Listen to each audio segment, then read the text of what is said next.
Well, hello again everyone and welcome back to Vickie's Country Home. If you've been following along, I showed in part 1 and part 2 how to make your own sourdough starter and took you through the entire process. So I finished day 14 yesterday and my starter's looking wonderful.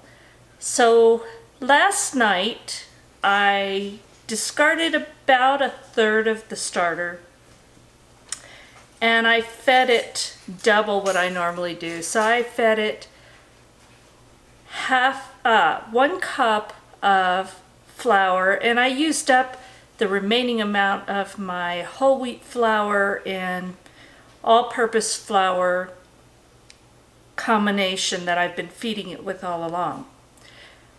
So I used 1 cup of that, and then I used equal by weight amount of water this time. So now that you've got your starter active, you need to start feeding it 50% flour and 50% water by weight.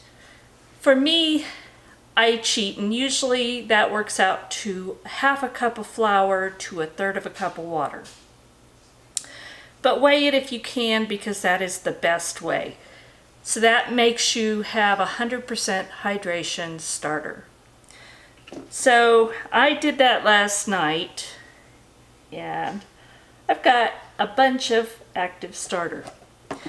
So today I'm going to make some baguettes with it and show you that it is active, that it worked, and just get you started with that. So this is a little bit heavy with the whole grain at this point, but from this point on I'm going to start feeding mine with all-purpose flour. You can continue on if you want more of a whole wheat flour. You can do that. I'm going to switch it off now and feed it only with the all-purpose flour. So let's get started.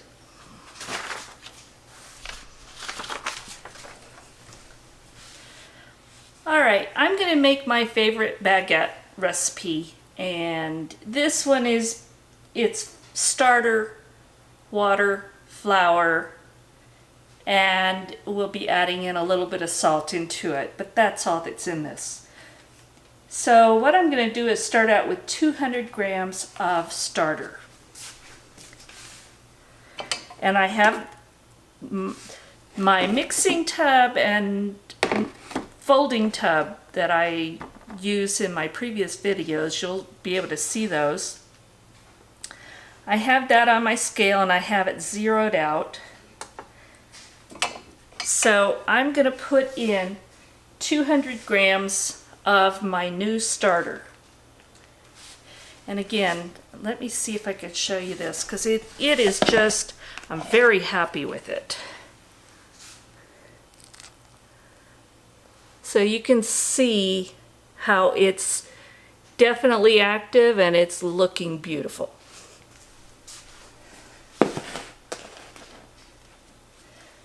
So we're going to put in 200 grams by weight.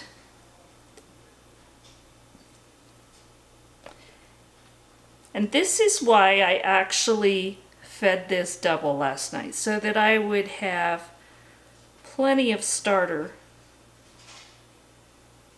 for my recipe. Okay, and I'm going to zero out my scale and add 320 grams of water.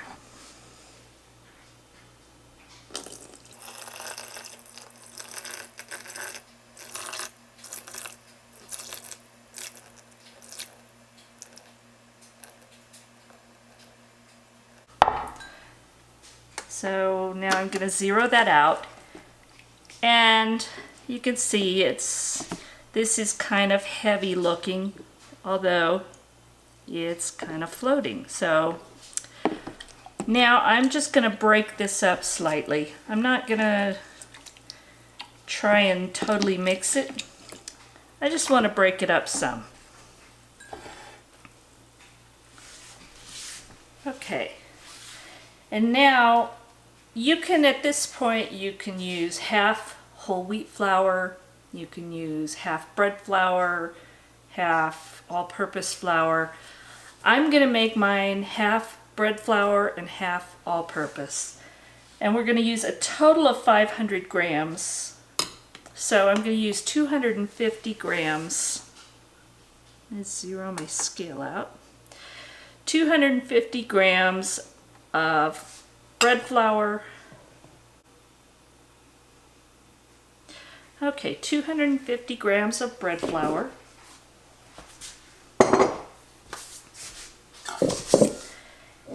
And 250 grams of all-purpose flour. And I'm not even going to zero it out, I'm just going to go up to 500 grams.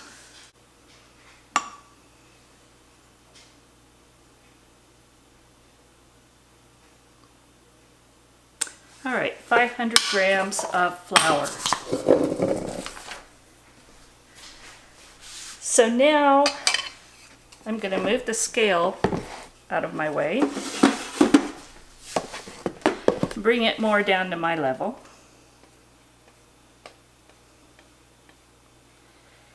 And you can do this by hand. You can use a little dough whisk or a spatula, whatever you have. I'm gonna combine these.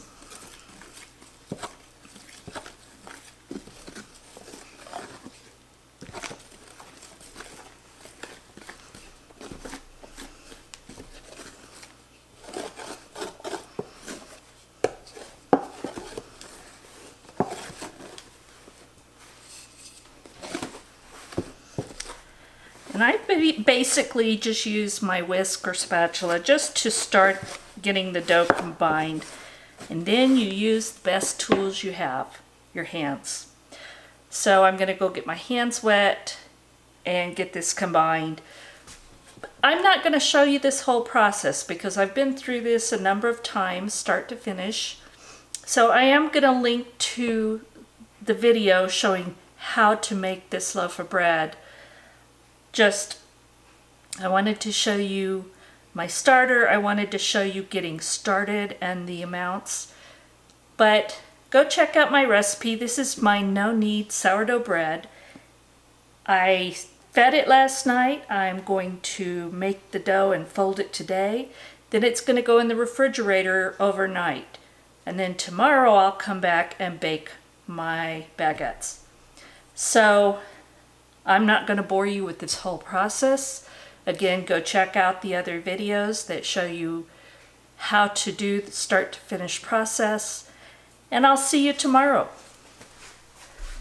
All right, I wanted to bring you back for a minute because, as I told you before, you don't add the salt right away. And this is 11 grams of salt. So I mixed the dough thoroughly, covered it up, and let it sit for 2 hours. That's called autolyse, and it just gives the dough time to relax, the gluten to form.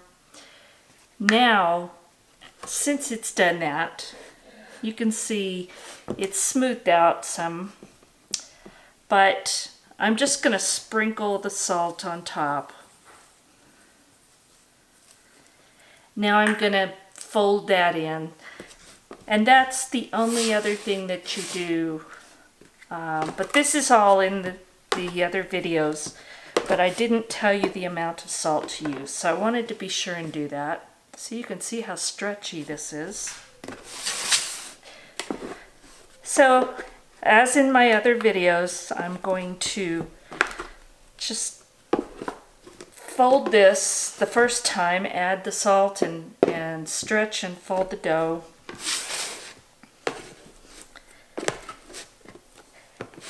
Then I'm going to cover it up, and I'm going to do this 4 more times today before this goes in the refrigerator. So, don't forget to add your salt after the 2 hours. Now I'll bring you back tomorrow to finish this up. I'm not going to show you the entire process because this is all in prior videos. But I use brown rice flour when I'm working with my sourdough. We don't want to add a lot of flour to it because we don't want to make the dough tough. We want it to have plenty of spring so that when it goes in the oven it can do its final big rise. And I'm just going to loosen it from the side so it doesn't stick. Once it gets started, it'll come right out, usually. And this is the good side of the dough on top. So that's going to go down onto my lightly rice flour coated surface.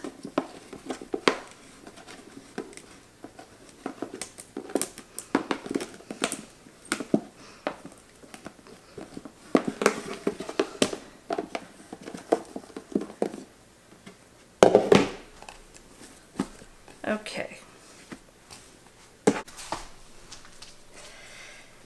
Now I'm just gonna, you could weigh this out again. This is all in my prior videos. I'm not going to. I just want you to see how this dough is working. So I'm just gonna guess, eyeball, as my dad would have said, about half. And if my loaves are a little different size, that's okay. All right. So far, this is looking like my dough does every time, so I'm well pleased with it.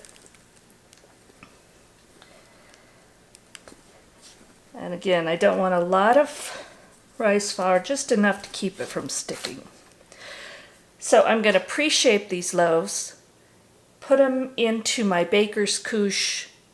Well, first I'll pre-shape them and let them sit for 20 minutes covered with some plastic. After they've rested for 20 minutes, then I'm going to shape the loaves, put them in the baker's couche, and let them sit there until my oven gets preheated. I usually put mine at 475. 475 to 500. You need a very hot temperature. I have baking stones, and I use a very large baking pan to create a steam oven for these. So let me get these shaped and we'll get these started, ready to go in the oven. All right, it's been about 20 minutes. So you can see it's already risen and spread a little bit. So I'm going to take this one, and that was the top, the pretty side. And I'm just going to stretch it out some.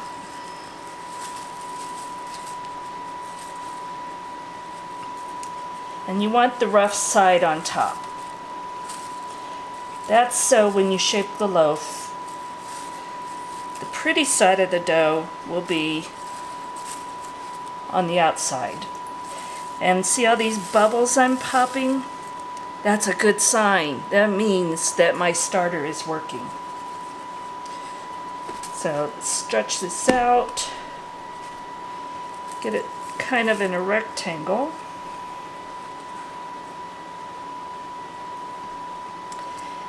And then we're going to shape the loaf. So I'm going to fold it over a third, press it down, pop the big bubble, good sign. I'm going to turn it around. And again, press it, come about a third so that you're coming to the opposite side, press it down. Get a good seal.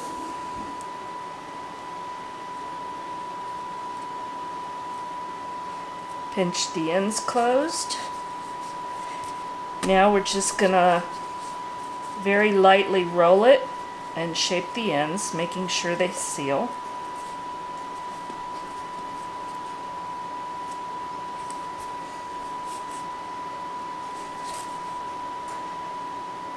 Big bubbles, pop them. The big bubbles won't hurt anything, it'll just leave big holes in your bread, and I don't want big holes. I want nice, kind of evenly spaced holes throughout.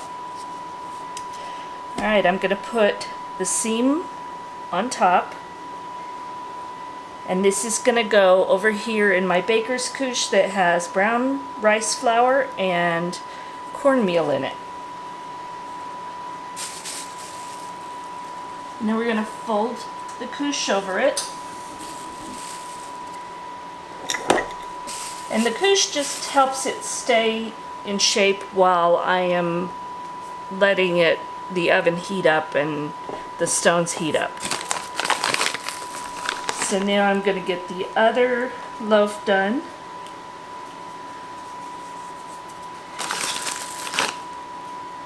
And then they'll probably sit in here 45 minutes to an hour or so. I'm gonna cover them up so that they don't dry out, and then once they're ready to go in the oven, I'll bring you back. Alright, my oven is preheated, my baking stones are preheated, and I have put my roasting pan in there to preheat too, because that's gonna help me create the steam oven that I need in order to give these a good oven spring. And I know I've shown this before, but let's see if I can. What I'm going to do is use my breadboard to transfer the loaves. So I'm just going to put a little bit of cornmeal, put this at an angle next to the loaf, and then use the couche to just roll it right onto the board.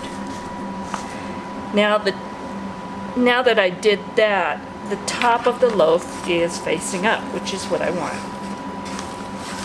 And because I used the cornmeal, it slides right off, and I'm putting it on parchment paper to transfer it to the oven.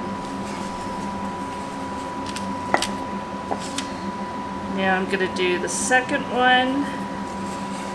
Same thing.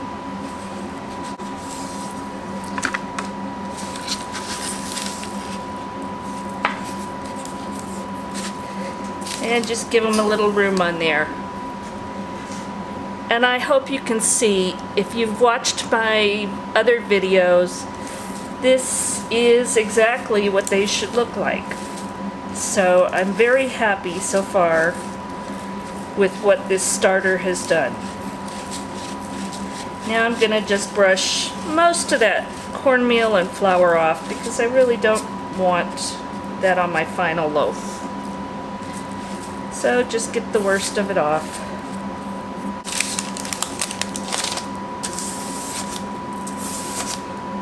And I'm going to brush that off of here, because if I put it in the oven, it'll burn in the oven.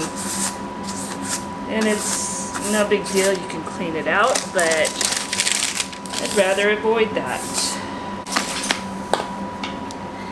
Now that we've got that done, I have my lamb, which is basically, this is a double-sided razor blade on a handle.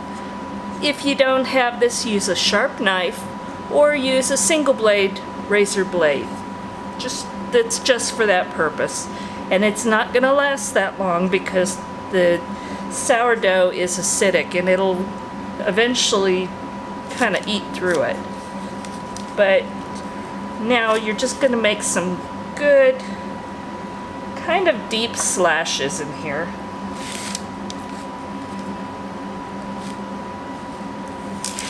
And that is to help your dough rise quickly also.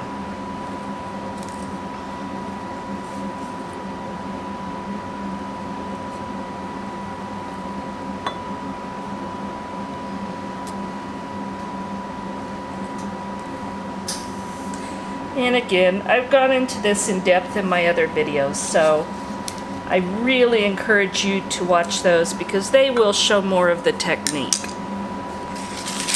So there we go. Now I'm going to put these in the oven, spray them well with water, just plain water, and quickly put that roasting pan over the top to create a steam oven. That's what's going to give us that beautiful oven spring, and it's also going to help give us that nice crisp crust. So I'm going to get these in the oven, and I'll bring you back to show you how this all finishes up. And here we go. These are the finished loaves. They've gotten just not 100% cool, just slightly warm, but they came out great. They're nice and crunchy on the outside, and let's cut one open and see what it looks like.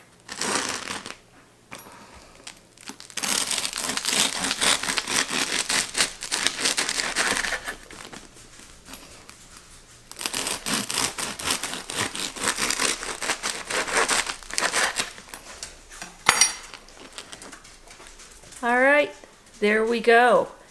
It's got nice crumb to it. It's nice crunchy crust and very moist and tender inside. And it's got just about the right amount of air of the holes in it. So it looks wonderful. Now we're gonna take a taste, and of course, you gotta put butter on it. You just have to. And I have all 3 dogs at my feet because they think I'm going to share. I think they're mistaken. You're all mistaken. It looks so good.